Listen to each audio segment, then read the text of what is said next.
یہ مکانہ تجویز اسجد کے علاوہ کسی دوسرے کی ہو ہی نہیں سکتی۔ اسے احساس نہیں ہے کہ میں ابھی پڑھ رہی ہوں؟ امامہ نے اپنی بھابھی سے کہا۔ نہیں، اسجد نے یا اس کے گھر والوں نے ایسا کوئی مطالبہ نہیں کیا۔ بابا خود تمہاری شادی کرنا چاہ رہے ہیں، امامہ کی بھابھی نے لسانیت سے جواب دیا۔ بابا نے کہا ہے، مجھے یقین نہیں آ رہا۔ جب میں نے میڈیکل میں ایڈمیشن لیا تھا تب ان کا دور دور تک ایسا کوئی خیال نہیں تھا۔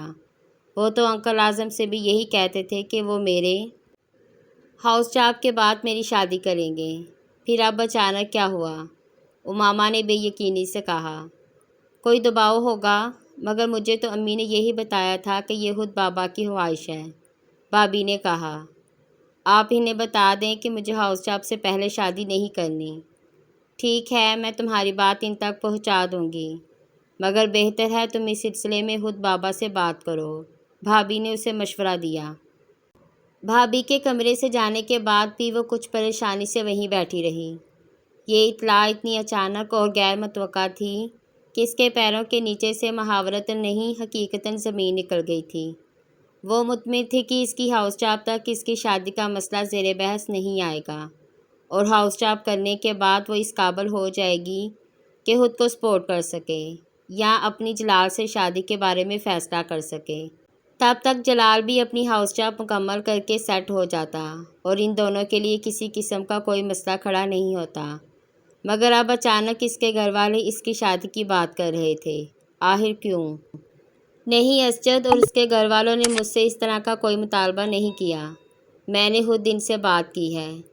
اس رات وہ ہاشم مبین کے کمرے میں موجود تھی۔ اس کے استفسار پر ہاشم مبین نے بڑے اطمینان کے ساتھ کہا۔ بات بھی کر لی ہے؟ آپ مجھ سے پوچھے بغیر کس طرح میری شادی ارینج کر سکتے ہیں؟ امامہ نے بے یقینی سے کہا۔ ہاشم مبین نے کچھ سنجیدگی سے اسے دیکھا۔ یہ نسبت تمہاری مرضی سے ہی طے ہوئی تھی، تم سے پوچھا گیا تھا، انہوں نے جیسے اسے یاد دہانی کرائی۔ منگنی کی بات اور تھی، شادی کی بات اور ہے۔ آپ نے مجھ سے کہا تھا کہ ہاؤس جاب سے پہلے آپ میری شادی نہیں کریں گے۔ امامہ نے انہیں ان کا وعدہ یاد دلایا۔ تمہیں اس شادی پر اعتراض کیوں ہے؟ کیا تم اسجد کو پسند نہیں کرتی؟ بات پسند یا ناپسند کی نہیں ہے۔ اپنی تعلیم کے دوران میں شادی نہیں کرنا چاہتی۔ آپ اچھی طرح جانتے ہیں کہ میں آئی اسپیشلسٹ بننا چاہتی ہوں۔ اس طرح آپ میری شادی کر دیں گے تو میرے سارے خواب ادھورے رہ جائیں گے۔ بہت سی لڑکیاں شادی کے بعد بھی تعلیم مکمل کرتی ہیں۔ تم اپنی فیملی میں دیکھو کتنی۔ ہاشم مبین نے اسے سمجھانے کی کوشش کی۔ امامہ نے ان کی بات کاٹ لی۔ وہ لڑکیاں بہت ذہین اور قابل ہوتی ہوں گی، میں نہیں ہوں۔ میں ایک وقت میں ایک ہی کام کر سکتی ہوں۔ میں اعظم بھائی سے بات کر چکا ہوں، وہ تو تاریخ طے کرنے کے لیے آنے والے ہیں، ہاشم مبین نے اس سے کہا۔ آپ میری ساری محنت کو ضائع کر رہے ہیں۔ اگر آپ کو میرے ساتھ یہی کرنا تھا تو آپ کو چاہیے تھا کہ آپ اس طرح کا کوئی وعدہ ہی نہ کرتے۔ امامہ نے ان کی بات پر ناراضگی سے کہا۔ جب میں نے تم سے وعدہ کیا تھا تب کی بات اور تھی، تب حالات اور تھے۔ اب امامہ نے ان کی بات کاٹی۔ اب کیا بدل گیا ہے؟ حالات میں کون سی تبدیلی آئی ہے جو آپ میرے ساتھ یہ سلوک کر رہے ہیں؟ میں تمہیں یقین دلاتا ہوں کہ اسجد تمہاری تعلیم میں تمہارے ساتھ پورا تعاون کرے گا، وہ تمہیں کسی چیز سے منع نہیں کرے گا، ہاشم مبین نے اس کی بات کا جواب دیتے ہوئے کہا۔ بابا، مجھے اسجد کے ساتھ تعاون کی ضرورت نہیں ہے، مجھے آپ کے تعاون کی ضرورت ہے۔ آپ مجھے میری تعلیم مکمل کرنے دیں، امامہ نے اس بار قدرے ملتجانہ انداز میں کہا۔ امامہ، تم فضول ضد مت کرو، میں وہی کروں گا جو میں طے کر چکا ہوں، ہاشم مبین نے دو ٹوک انداز میں کہا۔ میں ضد نہیں کر رہی، درخواست کر رہی ہوں۔ بابا پلیز، میں ابھی اسجد سے شادی کرنا نہیں چاہتی، اس نے ایک بار پھر اسی ملتجانہ انداز میں کہا۔ تمہاری نسبت کو 4 سال ہونے والے ہیں اور یہ ایک بہت لمبا عرصہ ہوتا ہے۔ اگر انہوں نے خود کچھ عرصے کے بعد کسی نہ کسی وجہ سے منگنی توڑ دی تو کوئی بات نہیں، کوئی قیامت نہیں آئے گی، وہ منگنی توڑنا چاہیں تو توڑ دیں، بلکہ ابھی توڑ دیں۔ تمہیں اس شرمندگی اور بے عزتی کا احساس نہیں ہے جس کا سامنا ہمیں کرنا پڑے گا۔ کیسی شرمندگی بابا؟ یہ ان لوگوں کا اپنا فیصلہ ہوگا، اس میں ہماری تو کوئی غلطی نہیں ہوگی۔ اس نے انہیں قائل کرنے کی کوشش کی۔ تمہارا دماغ خراب ہو گیا ہے یا پھر تم عقل سے پیدل ہو؟ ہاشم بین نے اسے جھڑکتے ہوئے کہا۔ بابا کچھ نہیں ہوگا، لوگ 2-4 دن باتیں کریں گے پھر سب کچھ بھول جائیں گے۔ آپ اس بارے میں ہاں پریشان ہو رہے ہیں، اماما نے قدرے بے فکری اور لاپرواہی سے کہا۔ تم اس وقت بہت فضول باتیں کر رہی ہو، فی الحال تم یہاں سے جاؤ، ہاشم بین نے ناگواری سے اسے دیکھتے ہوئے کہا۔ اماما بادل ناخواستہ وہاں سے چلی آئی، مگر اس بات پر وہ خاصی پریشان رہی۔ اگلے دن وہ واپس لاہور چلی آئی۔ ہاشم بین نے اس سے اس سلسلے میں دوبارہ بات نہیں کی۔ لاہور آ کر وہ قدرے مطمئن ہو گئی اور ہر خیال کو ذہن سے جھٹکتے ہوئے اپنے امتحان کی تیاری میں مصروف ہو گئی۔ ہاشم بین نے اس واقعہ کو ذہن سے نہیں نکالا تھا۔ وہ ایک محتاط طبیعت کے انسان تھے۔ وہ ماما کے بارے میں پہلی بار اس وقت تشویش میں مبتلا ہوئے تھے جب اسکول میں تحریم کے ساتھ جھگڑے والا واقعہ پیش آیا تھا۔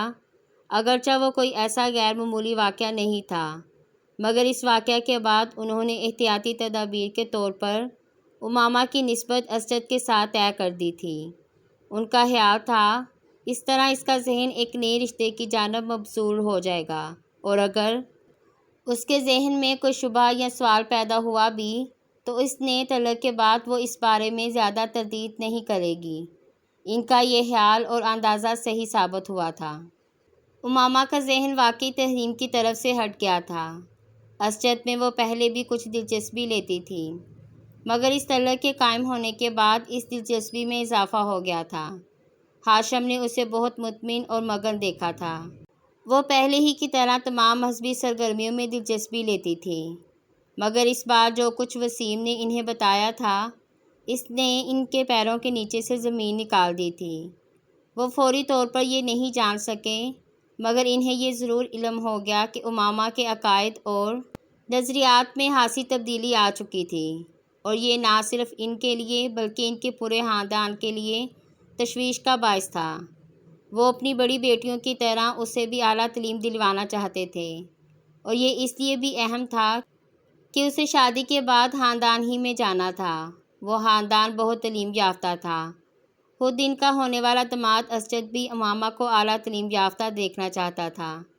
ہاشم بین کے لیے اس کی تعلیم کا سلسلہ منتقل کر کے اسے گھر بٹھا لینا آسان نہیں تھا، کیونکہ اس صورت میں اسے اعظم بین کو اس کی وجہ بتانی پڑتی، اور اماما سے سخت ناراض ہونے کے باوجود وہ نہیں چاہتے تھے کہ اعظم بین اور ان کا خاندان اماما کو ان بدلے ہوئے عقائد کے بارے میں جان کر برگشتہ اور بدظن ہو، اور پھر شادی کے بعد وہ اسجد کے ساتھ بری زندگی گزارے۔ انہوں نے ایک طرف اپنے گھر والوں کو اس بات کو راز رکھنے کی تاکید کی، تو دوسری طرف اماما کی منت سماجت پر اسے اپنی تعلیم جاری رکھنے کی اجازت دے دی۔ اماما صبیحہ کے لیکچر اٹینڈ کرنے اور اس کے وہاں جانے یا جلال سے ملنے کے معاملے میں اس قدر محتاط تھی کہ اس کا یہ میل جول ان لوگوں کی نظروں میں نہیں آ سکا۔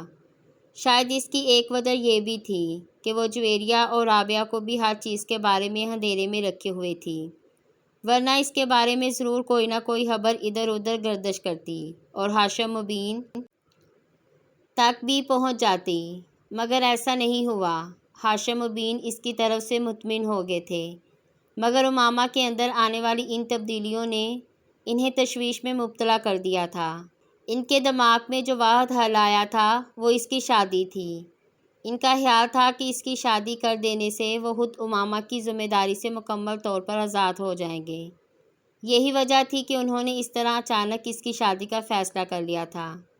جلال، میرے پیرنٹس اسجد سے میری شادی کر دینا چاہتے ہیں۔ لاہور آنے کے بعد اماما نے سب سے پہلے جلال سے ملاقات کی تھی۔ مگر تم کہہ رہی تھی کہ وہ تمہاری ہاؤس جاب تک تمہاری شادی نہیں کریں گے، جلال نے کہا۔ وہ ایسا ہی کہتے تھے، مگر اب وہ کہتے ہیں کہ میں اپنی تعلیم شادی کے بعد بھی جاری رکھ سکتی ہوں۔ اسجد لاہور میں گھر لے لے گا تو میں زیادہ آسانی سے اپنی تعلیم مکمل کر سکوں گی۔ جلال اس کے چہرے سے اس کی پریشانی کا اندازہ کر سکتا تھا۔ جلال بھی یکدم فکر مند ہو گیا۔ جلال، میں اسجد سے شادی نہیں کر سکتی۔ میں کسی صورت اسجد سے شادی نہیں کر سکتی، وہ بڑبڑائی۔ پھر تم اپنے پیرنٹس کو صاف صاف بتا دو، جلال نے یکدم کسی فیصلے پر پہنچتے ہوئے کہا۔ کیا بتا دوں؟ یہی کہ تم مجھ سے شادی کرنا چاہتی ہو۔ آپ کو اندازہ نہیں ہے کہ وہ کس طرح ریئیکٹ کریں گے۔ مجھے انہیں پھر سب کچھ ہی بتانا پڑے گا۔ وہ بات کرتے کرتے کچھ سوچنے لگی۔ جلال، آپ اپنے پیرنٹس سے میرے سلسلے میں بات کریں، آپ انہیں میرے بارے میں بتائیں۔ اگر میرے پیرنٹس نے مجھ پر اور دباؤ ڈالا تو پھر مجھے اپنا گھر چھوڑنا پڑے گا، پھر مجھے آپ کی مدد کی ضرورت ہوگی۔ امامہ، میں اپنے پیرنٹس سے بات کروں گا، وہ رضامند ہو جائیں گے۔ میں جانتا ہوں میں انہیں منا سکتا ہوں، جلال نے اسے یقین دلایا۔ پوری گفتگو کے دوران پہلی بار امامہ کے چہرے پر مسکراہٹ ابھری۔ اگلے چند ہفتے وہ اپنے پیپرز کے سلسلے میں مصروف رہی، جلال سے بات نہ ہو سکی۔ آخری پیپر والے دن وسیم اسے لینے کے لیے لاہور آ گیا تھا۔ وہ اسے وہاں یوں دیکھ کر حیران رہ گئی۔ وسیم، میں ابھی تو نہیں جا سکتی، آج تو میں پیپر سے فارغ ہوئی ہوں، مجھے ابھی یہاں کچھ کام ہے۔ میں کل تک یہی ہوں، میں اپنے دوست کے ہاں ٹھہر جاتا ہوں، جب تک تم اپنے کام نپٹا لو، پھر اکٹھے چلیں گے۔ وسیم نے اس کے لیے مدافعت کا آخری رستہ بھی بند کر دیا۔ میں چلتی ہوں تمہارے ساتھ، امامہ نے کچھ بے دلی سے فیصلہ کرتے ہوئے کہا۔ اسے اندازہ تھا کہ وسیم اسے ساتھ لے کر ہی جائے گا۔ تم اپنی چیزیں پیک کر لو، اب تم ساری چھٹیاں وہاں گزار کر ہی آنا، اسے واپس مڑتے دیکھ کر وسیم نے کہا۔ اس نے سر ہلا دیا، مگر اس کا اپنی تمام چیزیں پیک کرنے یا اسلام آباد میں ساری چھٹیاں گزارنے کا کوئی ارادہ نہیں تھا۔ اس نے طے کیا تھا کہ وہ چند دن وہاں گزار کر کسی نہ کسی بہانے سے واپس لاہور آ جائے گی، اور یہی اس کی غلط فہمی تھی۔ رات کے کھانے پر وہ سب گھر والوں کے ساتھ کھانا کھا رہی تھی اور سب خوش گپیوں میں مصروف تھے۔ پیپرز کیسے ہوئے تمہارے؟ ہاشم مبین نے کھانا کھاتے ہوئے اس سے پوچھا۔ بہت اچھے ہوئے، ہمیشہ کی طرح، اس نے چاول کا چمچہ منہ میں ڈالتے ہوئے کہا۔ ویری گڈ، چلو پیپرز کی ٹینشن تو ختم ہوئی، اب تم کل سے اپنی شاپنگ شروع کر دو۔ امامہ نے حیرانی سے انہیں دیکھا۔ شاپنگ؟ کیسی شاپنگ؟ ٹیچر کی اور جیولر کے پاس چلے جانا تم لوگ، باقی چیزیں تو آہستہ آہستہ ہوتی رہیں گی۔ ہاشم مبین نے اس کے سوال کا جواب دینے کی بجائے اس بار اپنی بیوی سے کہا۔ بابا، مگر کس لیے؟ امامہ نے ایک بار پھر پوچھا۔ تمہاری امی نے بتایا نہیں تمہیں کہ ہم نے تمہاری شادی کی تاریخ طے کر دی ہے؟ امامہ کے ہاتھ سے چمچ چھوٹ کر پلیٹ میں جا گرا۔ ایک لمحے میں اس کا رنگ فک ہو گیا تھا۔ میری شادی کی تاریخ؟ اس نے بے یقینی سے باری باری سلمیٰ اور ہاشم کو دیکھا، جو اس کے تاثرات پر حیران نظر آ رہے تھے۔ ہاں، تمہاری شادی کی تاریخ، ہاشم مبین نے کہا۔ یہ آپ کیسے کر سکتے ہیں؟ مجھ سے پوچھے بغیر، مجھے بتائے بغیر؟ ہونک چہرے کے ساتھ انہیں دیکھ رہی تھی۔ تم سے پچھلی دفعہ بات ہوئی تھی اس سلسلے میں۔ ہاشم مبین یکدم سنجیدہ ہو گئے۔ اور میں نے انکار کر دیا تھا۔ ہاشم مبین نے اسے بات مکمل نہیں کرنے دی۔ میں نے تمہیں بتا دیا تھا، مجھے تمہارے انکار کی کوئی پرواہ نہیں ہے۔ میں اسجد کے گھر والوں سے بات کر چکا ہوں، ہاشم مبین نے تیز آواز میں کہا۔ ڈائننگ ٹیبل پر یکدم گہری خاموشی چھا گئی، کوئی بھی کھانا نہیں کھا رہا تھا۔ امامہ یکدم اپنی کرسی سے کھڑی ہو گئی۔ آئی ایم سوری بابا، مگر میں اسجد سے ابھی شادی نہیں کر سکتی۔ آپ نے یہ شادی طے کی ہے، آپ ان سے بات کر کے اسے ملتوی کر دیں، ورنہ میں خود ان سے بات کر لوں گی۔ ہاشم مبین کا چہرہ سرخ ہو گیا۔ تم اسجد سے شادی کرو گی، اور اسی تاریخ کو جو میں نے طے کی ہے۔ تم نے سنا؟ وہ بے اختیار چلائے۔ اٹس ناٹ فیئر، امامہ نے بھرائی ہوئی آواز میں کہا۔ اب تم مجھے یہ بتاؤ گی کیا فیئر ہے اور کیا نہیں؟ تم بتاؤ گی مجھے؟ ہاشم مبین کو اس کی بات پر اور غصہ آیا۔ بابا، جب میں نے آپ سے کہا تھا کہ مجھے ابھی شادی نہیں کرنی، تو آپ زبردستی کیوں کر رہے ہیں میرے ساتھ؟ امامہ بے اختیار رونے لگی۔ کر رہا ہوں زبردستی، پھر میں حق رکھتا ہوں، وہ چلائے۔ امامہ اس بار کچھ کہنے کی بجائے اپنے ہونٹ پھینچتے ہوئے سرخ چہرے کے ساتھ تیزی سے ڈائننگ روم سے نکل آئی۔ میں اس سے بات کرتی ہوں، آپ پلیز کھانا کھائیں۔ اتنا غصہ نہ کریں، وہ جذباتی ہے اور کچھ نہیں، سلمیٰ نے ہاشم مبین سے کہا، اور خود وہ اپنی کرسی سے اٹھ کھڑی ہوئی۔ ان کے کمرے سے نکلتے ہی وسیم کو دیکھ کر امامہ بے اختیار اٹھ کھڑی ہوئی۔ تم دفع ہو جاؤ یہاں سے، نکل جاؤ۔ اس نے تیزی سے وسیم کے پاس جا کر اسے دھکا دینے کی کوشش کی، وہ پیچھے ہٹ گیا۔ کیوں؟ میں نے کیا کیا ہے؟ جھوٹ بول کر اور دھوکہ دے کر تم مجھے یہاں لے آئے ہو۔ مجھے اگر لاہور میں پتہ چل جاتا کہ تم اس لیے مجھے اسلام آباد لا رہے ہو تو میں کبھی یہاں نہ آتی۔ وہ دھاڑی۔ میں نے وہی کیا جو مجھ سے بابا نے کہا۔ بابا نے کہا تھا میں تمہیں نہ بتاؤں۔ وسیم نے وضاحت پیش کرنے کی کوشش کی۔ پھر تم یہاں میرے پاس کیوں آئے ہو؟ بابا کے پاس جاؤ، ان کے پاس بیٹھو، بس یہاں سے دفع ہو جاؤ۔ وسیم ہونٹ بھینچتے اسے دیکھتا رہا، پھر کچھ کہے بنا کمرے سے نکل گیا۔ امامہ اپنے کمرے میں جا کر کمرے میں بیٹھ گئی۔ اس وقت اس کے پیروں سے صحیح معنوں میں زمین نکل چکی تھی۔ یہ اس کے وہم و گمان میں بھی نہیں تھا کہ اس کے گھر والے اس کے ساتھ اس طرح کر سکتے ہیں۔ وہ اتنے قدامت پرست یا کٹر نہیں تھے جتنے وہ اس وقت ہو گئے تھے۔ اسے ابھی بھی یقین نہیں آ رہا تھا کہ یہ سب اس کے ساتھ ہو رہا تھا۔ اس کا دل ڈوبنے لگا۔ مجھے اس صورتحال کا سامنا کرنا ہے، مجھے ہمت نہیں ہارنی، مجھے کسی نہ کسی طرح فوری طور پر جلال سے کانٹیکٹ کرنا ہے۔ وہ یقیناً اب تک اپنے پیرنٹس سے بات کر چکا ہوگا، اس سے بات کر کے کوئی نہ کوئی رستہ نکل آئے گا۔ وہ بے چینی سے کمرے میں ٹہلتے ہوئے سوچتی رہی۔ اس کے کمرے میں دوبارہ کوئی نہیں آیا۔ رات 12 بجے کے بعد وہ اپنے کمرے سے نکلی۔ وہ جانتی تھی اس وقت تک سب سونے کے لیے جا چکے ہوں گے۔ اس نے جلال کے گھر کا نمبر ڈائل کرنا شروع کر دیا۔ فون کسی نے نہیں اٹھایا۔ اس نے یکے بعد دیگر کئی بار نمبر ملایا۔ آدھا گھنٹہ تک اسی طرح کالز کرتے رہنے کے بعد اس نے مایوسی کے ساتھ فون رکھ دیا۔ وہ جویریہ یا رابعہ کو فون نہیں کر سکتی تھی۔ وہ دونوں اس وقت ہاسٹل میں تھیں۔ کچھ دیر سوچتے رہنے کے بعد اس نے صبیحہ کا نمبر ڈائل کرنا شروع کر دیا۔ اس کے والد نے فون اٹھایا۔ بیٹا صبیحہ تو پشاور گئی ہے اپنی امی کے ساتھ، صبیحہ کے والد نے امامہ کو بتایا۔ پشاور؟ امامہ کے دل کی دھڑکن رک گئی۔ اس کے کزن کی شادی ہے، وہ لوگ ذرا پہلے چلے گئے ہیں، میں بھی کل چلا جاؤں گا۔ اس کے والد نے بتایا، کوئی پیغام ہو تو آپ مجھے دے دیں، میں صبیحہ کو پہنچا دوں گا۔ نہیں شکریہ انکل، وہ ان کے ساتھ اس سارے معاملے میں کیا بات کر سکتی تھی۔ اس نے فون رکھ دیا۔ اس کے ڈپریشن میں اضافہ ہونے لگا۔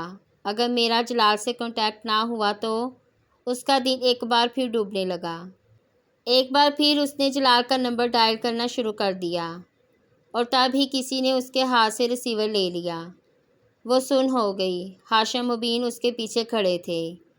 کس کو فون کر رہی ہو؟ ان کے لہجے میں بے حد ٹھہراؤ تھا۔ دوست کو کر رہی تھی، امامہ نے ان کی طرف دیکھے بغیر کہا۔ وہ ان سے نظریں ملا کر جھوٹ نہیں بول سکتی تھی۔ میں ملا دیتا ہوں، انہوں نے سرد آواز میں کہتے ہوئے ری ڈائل کا بٹن دبا دیا اور ریسیور کان سے لگا لیا۔ امامہ زرد چہرے کے ساتھ انہیں دیکھنے لگی اور کچھ دیر تک اسی طرح ریسیور کان سے لگائے کھڑے رہے۔ پھر انہوں نے ریسیور کریڈل پر رکھ دیا۔ یقیناً دوسری طرف کال ریسیو نہیں کی گئی تھی۔ کون سی دوست ہے یہ تمہاری جس کو تم اس وقت فون کر رہی ہو؟ انہوں نے درشت لہجے میں امامہ سے پوچھا۔ زینب۔ فون کی اسکرین پر زینب کا نمبر تھا، اور وہ نہیں چاہتی تھی کہ ہاشم مبین کو زینب پر کسی قسم کا شک ہو اور وہ جلال تک جا پہنچے۔ اس لیے اس نے ان کے استغفار پر جلدی سے اس کا نام بتا دیا۔ کس لیے کر رہی ہو؟ میں اس کے ذریعے جویریہ تک ایک پیغام پہنچانا چاہتی ہوں، اس نے تحمل سے کہا۔ تم مجھے وہ پیغام دے دو، میں جویریہ تک پہنچا دوں گا، بلکہ ذاتی طور پر خود لاہور دے کر آؤں گا۔ امامہ مجھے صاف صاف بتاؤ، کسی اور لڑکے میں انٹرسٹڈ ہو تم؟ انہوں نے کسی تمہید کے بغیر اچانک اس سے پوچھا۔ وہ انہیں کچھ دیر دیکھتی رہی، پھر اس نے کہا، ہاں۔ ہاشم مبین دم بہت رہ گئے۔ کسی اور لڑکے میں انٹرسٹڈ ہو؟ انہوں نے بے چینی سے اپنا جملہ دہرایا۔ امامہ نے پھر اس بات میں سر ہلا دیا۔ ہاشم مبین بے اختیار اس کے چہرے پر تھپڑ کھینچ مارا۔ مجھے اسی بات کا اندیشہ تھا تم سے، مجھے اسی بات کا اندیشہ تھا۔ وہ غصہ میں تنتنا سے گئے۔ امامہ گمسم اپنے گال پر ہاتھ رکھے انہیں دیکھ رہی تھی۔ یہ پہلا تھپڑ تھا جو ہاشم مبین نے اس کی زندگی میں اسے مارا تھا، اور امامہ کو یقین نہیں آ رہا تھا کہ یہ تھپڑ اسے مارا گیا تھا۔ وہ ہاشم مبین کی سب سے لاڈلی بیٹی تھی، پھر بھی انہوں نے اس کے گالوں پر آنسو بہہ نکلے تھے۔ اسجد کے علاوہ میں تمہاری شادی کہیں اور نہیں ہونے دوں گا۔ تم اگر کسی اور لڑکے میں انٹرسٹڈ ہو بھی تو اسے ابھی اور اسی وقت بھول جاؤ۔ میں کبھی تمہاری کہیں اور شادی نہیں ہونے دوں گا۔ اپنے کمرے میں چلی جاؤ، اور دوبارہ اگر میں نے تمہیں فون کے پاس بھی دیکھا تو میں تمہاری ٹانگیں توڑ دوں گا۔ وہ اسی طرح گال پر ہاتھ رکھے بے کان کی انداز میں چلتے ہوئے اپنے کمرے میں آ گئی۔ اپنے کمرے میں آ کر وہ بچوں کی طرح پھوٹ پھوٹ کر رونے لگی۔ کیا بابا مجھے اس طرح مار سکتے ہیں؟ اسے یقین نہیں آ رہا تھا۔ بہت دیر تک کسی طرح روتے رہنے کے بعد اس کے آنسو خود بخود خشک ہونے لگے۔ وہ اٹھ کر اضطراب کے عالم میں اپنے کمرے کی کھڑکی کی طرف آ گئی اور حالی الذہنی کے عالم میں بند کھڑکیوں کے شیشوں سے باہر دیکھنے لگی۔ نیچے اس کے گھر کا لان نظر آ رہا تھا، اور پھر لاشعوری طور پر اس کی نظر دوسرے گھر پر پڑی۔ وہ سلار کا گھر تھا۔ اس کا کمرہ نچلی منزل پر تھا۔ دور سے کچھ بھی واضح نہیں ہو رہا تھا۔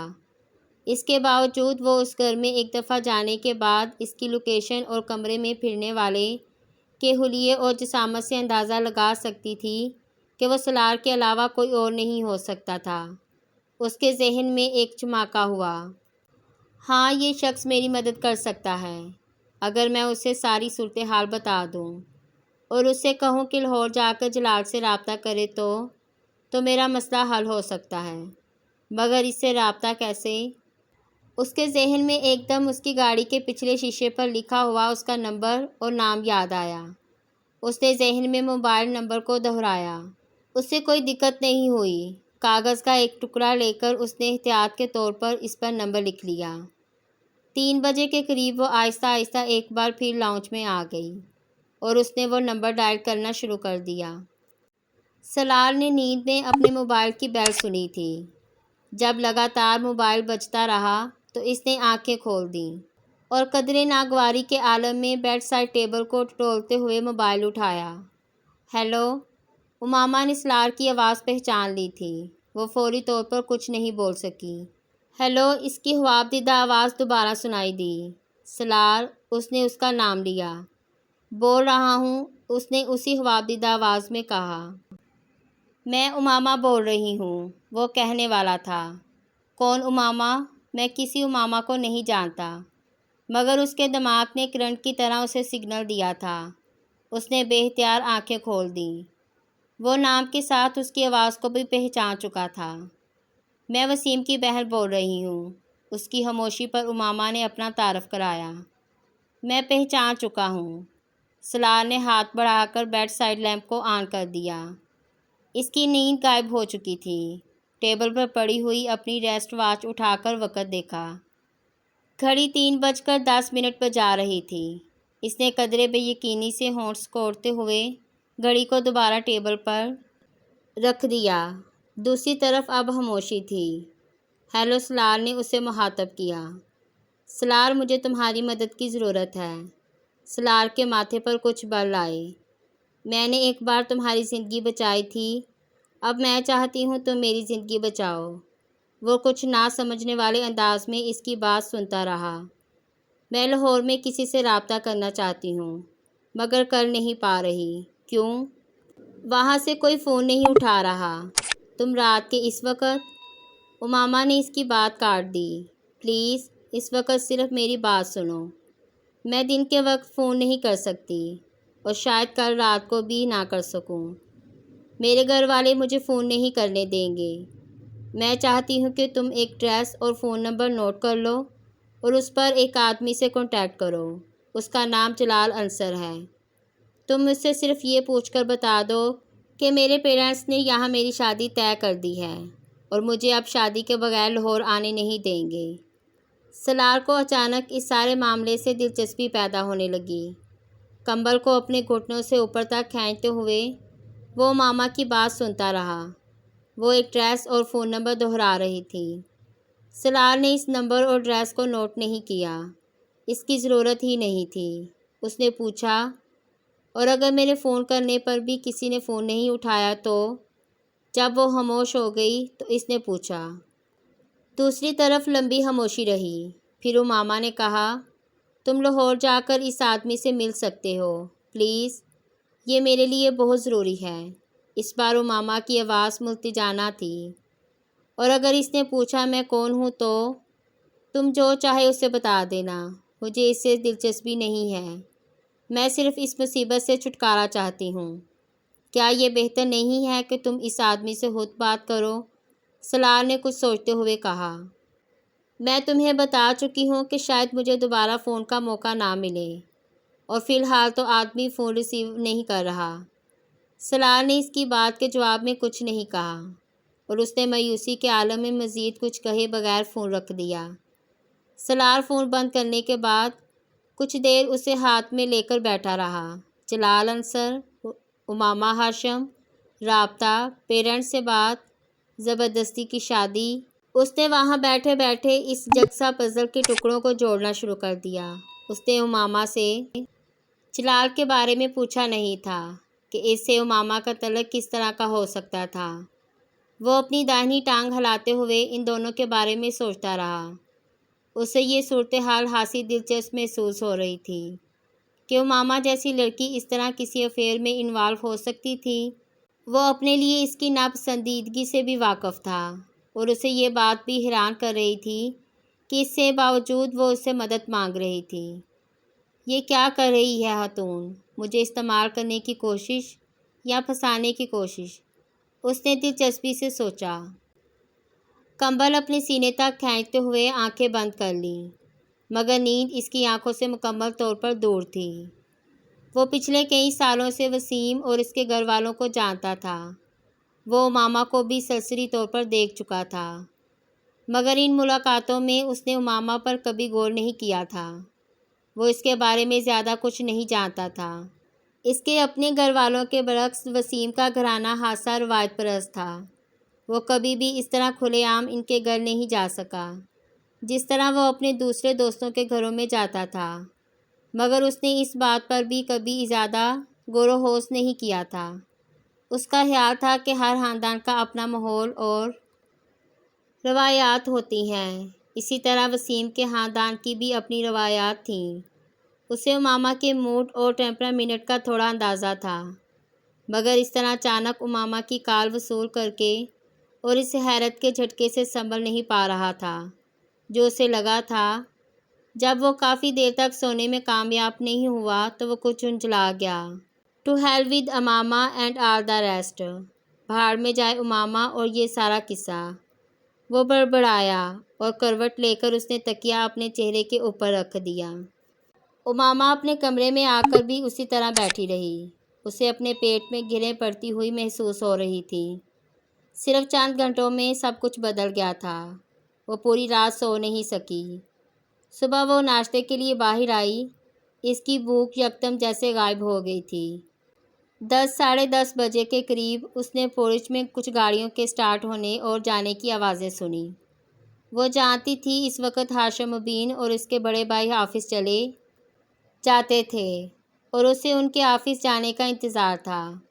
ان کے جانے کے آدھا گھنٹہ بعد وہ اپنے کمرے سے باہر آئی۔ لاؤنج میں اس کی امی اور بھابھی بیٹھی ہوئی تھیں۔ وہ خاموشی سے فون کے پاس چلی گئی۔ اس نے فون کا ریسیور اٹھانے کے لیے ہاتھ بڑھایا ہی تھا کہ اسے اپنی امی کی آواز سنائی دی۔ تمہارے بابا کہہ کر گئے ہیں کہ تم کہیں فون نہیں کرو گی۔ اس نے گردن موڑ کر اپنی امی کو دیکھا۔ میں اسجد کو فون کر رہی ہوں۔ کس لیے؟ میں اس سے بات کرنا چاہتی ہوں۔ وہی فضول باتیں جو تم رات کو کر رہی تھی، سلمیٰ نے تیز لہجے میں کہا۔ میں آپ کے سامنے بات کر رہی ہوں، آپ مجھے بات کرنے دیں۔ اگر میں نے کوئی غلط بات کی تو آپ فون بند کر سکتی ہیں۔ اس نے پرسکون انداز میں کہا، اور شاید یہ اس کا اندازہ ہی تھا جس نے سلمیٰ کو کچھ مطمئن کر دیا۔ امامہ نے نمبر ڈائل کیا، مگر وہ اسجد کو فون نہیں کر رہی تھی۔ چند بار بیل بجنے کے بعد دوسری طرف فون اٹھا لیا گیا۔ فون اٹھانے والا جلال ہی تھا۔ خوشی کی ایک لہر امامہ کے اندر سے گزر گئی۔ ہیلو، میں امامہ بول رہی ہوں، اس نے جلال کا نام لیے بغیر اعتماد سے کہا۔ تم بتائے بغیر اسلام آباد کیوں چلی گئی؟ میں کل تم سے ملنے ہاسٹل گیا تھا، جلال نے کہا۔ میں اسلام آباد آئی ہوں اسجد، امامہ نے کہا۔ اسجد، دوسری طرف سے جلال کی آواز آئی۔ تم کس سے کہہ رہی ہو؟ مجھے بابا نے رات ہی بتایا کہ میری شادی کی تاریخ طے ہو گئی ہے۔ امامہ، جلال کو جیسے ایک کرنٹ سا لگا۔ شادی کی تاریخ؟ امامہ اس کی بات سنے بغیر اسی پرسکون انداز میں بولتی رہی۔ میں جاننا چاہتی ہوں کہ تم نے اپنے پیرنٹس سے بات کی ہے؟ امامہ، میں ابھی بات نہیں کر سکا۔ تو پھر تم بات کرو۔ میں تمہارے علاوہ کسی دوسرے سے شادی نہیں کر سکتی، یہ تم جانتے ہو، مگر میں اس طرح کی شادی نہیں کروں گی۔ تم اپنے پیرنٹس سے بات کرو اور پھر مجھے بتاؤ کہ وہ کیا کہتے ہیں۔ امامہ، کیا تمہارے پاس کوئی ہے؟ جلال کے ذہن میں اچانک ایک جھماکا ہوا۔ ہاں، اس لیے تم مجھے اسجد کہہ رہی ہو؟ ہاں، میں اپنے پیرنٹس سے بات کرتا ہوں۔ تم مجھے دوبارہ رنگ کب کرو گی؟ تم مجھے بتا دو میں تمہیں کب رنگ کروں۔ کل فون کر لو۔ تمہاری شادی کی تاریخ کب طے کی گئی ہے؟ جلال کی آواز میں پریشانی تھی۔ یہ مجھے نہیں پتہ، امامہ نے کہا۔ ٹھیک ہے امامہ، میں آج ہی اپنے پیرنٹس سے بات کرتا ہوں، اور تم پریشان مت ہونا، سب ٹھیک ہو جائے گا۔ اس نے امامہ کو تسلی دیتے ہوئے فون بند کر دیا۔ امامہ نے شکر ادا کیا کہ اس کی بھابھی یا امی کو یہ شک نہیں ہو سکا کہ وہ اسجد سے نہیں کسی اور سے بات کر رہی تھی۔ یہ شادی تمہارے بابا اور اعظم بھائی نے مل کر طے کی ہے۔ تمہارے یا اسجد کے کہنے پر وہ اسے ملتوی نہیں کریں گے۔ سلمیٰ نے اس بار قدرے نرم لہجے میں کہا۔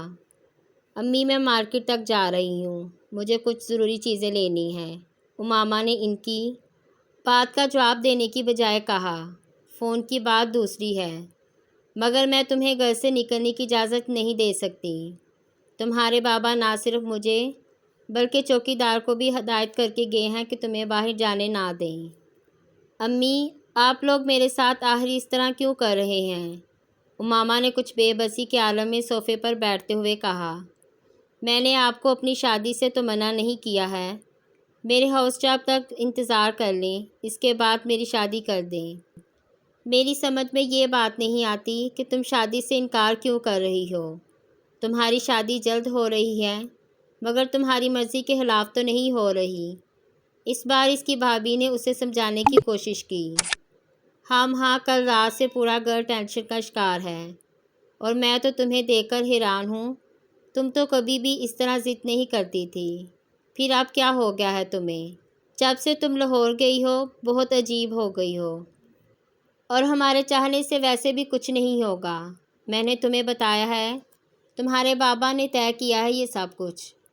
آپ انہیں سمجھا تو سکتی تھیں۔ امامہ نے سلمیٰ کی بات پر احتجاج کیا۔ کس بات پر؟ سمجھاتی تو تب اگر مجھے کوئی بات قابل اعتراض لگتی، اور مجھے کوئی بات قابل اعتراض نہیں لگی، سلمیٰ نے بڑے آرام سے کہا۔ امامہ غصے کے عالم میں وہاں سے اٹھ کر اپنے کمرے میں آ گئی۔